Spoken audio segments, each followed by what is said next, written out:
Hello everyone, welcome back with my new vlog. So સાંજે આજે બનાવવાનું છે પકોડી, તો શેર કરીશ કે હું કેવી રીતે બનાવું છું. એકચ્યુઅલી હું બનાવવાનું છું રગડાવાળી પકોડી.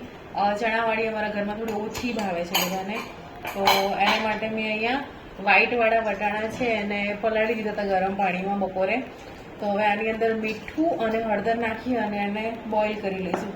એકદમ મેશ થાય એવા બોઇલ કરી લેવાના છે. અને બટેકા મેં મૂકી દીધા છે બાફવા માટે.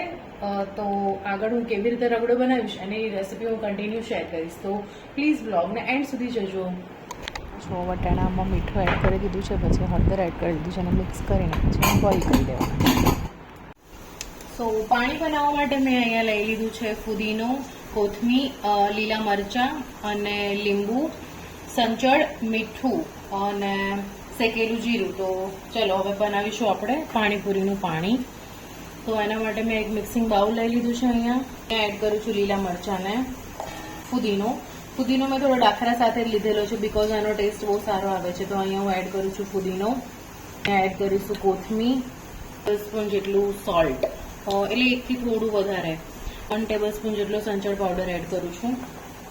શેકેલું જીરું, જે જીરું મેં હમણાં શેક્યું હતું તે શેકેલું જીરું એડ કરું છું, 1 થી 1.5 ટેબલ સ્પૂન જેટલું. લીંબુ એડ કરી દેવાનું છે, 1.5 જેટલું લીંબુ લીધેલું છે, લીંબુનો રસ હું એડ કરી દઉં છું. અને થોડા એવા આઈસ ક્યુબ લેવાના છે જેથી કરીને કલર એકદમ ગ્રીન આવે. અને હવે આને બ્લેન્ડ કરી લઈશું. પછી તમે પાણી મસ્ત બની ગયું છે. તો હવે એક બાઉલ લઈ લઈશું, એની અંદર જે આપણે પ્યુરી બનાવેલી હતી એને એડ કરી દઈશું. આપણે પાણી એડ કરી દેવાનું બિકોઝ પ્યુરી ખાલી હતી ને એના માટે. તો એમાં થોડું પાણી એડ કરી દઈશું, થોડુંક પાણીનો મસાલો.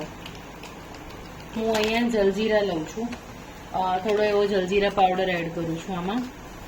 હવે બીજું બધું આપણે એડ કરેલું હતું એટલે પાણીમાં બીજું કંઈ મિક્સ કરવાની જરૂર નથી. અને સારી રીતે મિક્સ કરી લેવાનું. અને ટેસ્ટ કરીને તમે ચેક કરી શકો કે કેવું ખારું મોડું થોડું હોય તીખાસમાં કેવું, તો તમે કરી શકો બીજું એડ. તો આવું કંઈક મસ્ત એવું ગ્રીન પાણી બનીને રેડી છે. ત્યાં જો તમને પોટેટો મેશ કરવાની એક નવી ટ્રીક બતાવું. ઓલમોસ્ટ ખબર જ હશે બધાને, બટ જે લોકો મેશરનો યુઝ કરતા હોય ને તો એમાં થોડો ટાઈમ વધારે બગડે. તો આવી રીતે ફોગ લઈ લેવાની અને પછી એને આવી રીતે બટેકાને તમે આમ કર્યું છે ને તો મેશર કરતાં પણ બહુ સારા એવા મેશ થઈ જશે. રગડો બનાવવાનો છે, રગડામાં થોડું મેશ હોય જ, એવું જ હોય બટેકા. આમ થોડા એવા રહી જશે લમ્સ તો ચાલશે. બાકી આવી રીતે તો જો આવી રીતે બધા બટેકાને મેં મેશ કરી લીધા છે. સો જો વટાણા બફાઈ ગયા છે. તો વટાણા આવા બફાઈ જાય ને ત્યાં સુધી એને બાફવાના, એકદમ ક્રશ પણ નહીં, પણ આમ હાથમાં પકડીને દબાઈએ ને તો ઇઝીલી આવી રીતે થઈ જાય. મેં અહીંયા એક લોયા જેવું મતલબ પોડા વાસણવાળું લઈ લીધું છે વાસણ. અને પછી એમાં એડ કરીશું જે બાફેલા બટેકા હતા ને એને હું એડ કરીશ. એમાં સહેજ આવતી જતી હળદર હું નાખું છું. તો ગરમ મસાલો એડ કરું છું, કેવું સોલ્ટ એડ કર્યું છે. એક મસાલો છે જે પાણીપુરીનો, મતલબ આપણે જે ઉપરથી પાણીપુરી રેડી થાય ત્યારે પછી નાખીને ખાતા હોય છે ને, તો એ આ મસાલો છે. તો એને હું 2 ટેબલ સ્પૂન જેટલો હું એડ કરું છું. બધી વસ્તુને સારી રીતે મિક્સ કરવાનું છે. હવે જે બાફેલા વટાણા હતા એને હું એડ કરી દઈશ. સારી રીતે મિક્સ કરી લઈશું.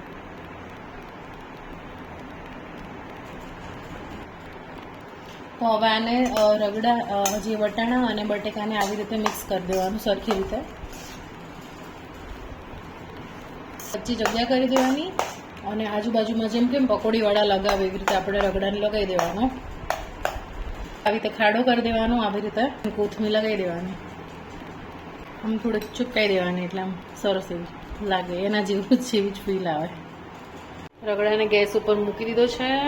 આપણે બનાવી કે પાણી હતું, પાણીપુરીનું પાણી એડ કરવાનું છે. આવી રીતે સાઈડમાંથી આમ કરી અને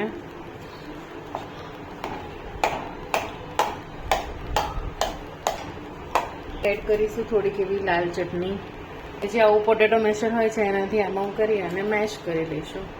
બીજું કોઈ એડ કરવાની જરૂર નહીં પડે કારણ કે પાણીપુરીનું પાણી આપણું તીખું હતું અને થોડું લીંબુ નાખ્યું એટલે ખાટું ને તીખું હતું, એટલે એવી કંઈ જરૂર નહીં પડે. તો બસ જો પાણીપુરીમાં આવી રીતે રગડો ગરમ થતો જાય અને આવી રીતે પાણીપુરીમાં હોલ કરી રગડો ભરી દેવાનો. અને પાણીપુરીનું પાણી હોય એમાં ડીપ કરી દેવાનું. તો આવી કંઈક પાણીપુરી બનાવી છે મેં આજે. તો પકોડી બનીને રેડી છે. હવે મારાથી વેઇટ નથી થતો, તો જો હું તો કરી લઈ છું ટ્રાય. તો બહુ મસ્ત છે.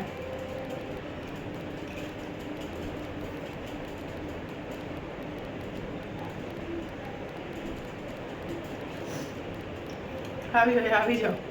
ચલો મળીએ નેક્સ્ટ વ્લોગમાં. બાય બાય, જય શ્રી કૃષ્ણ.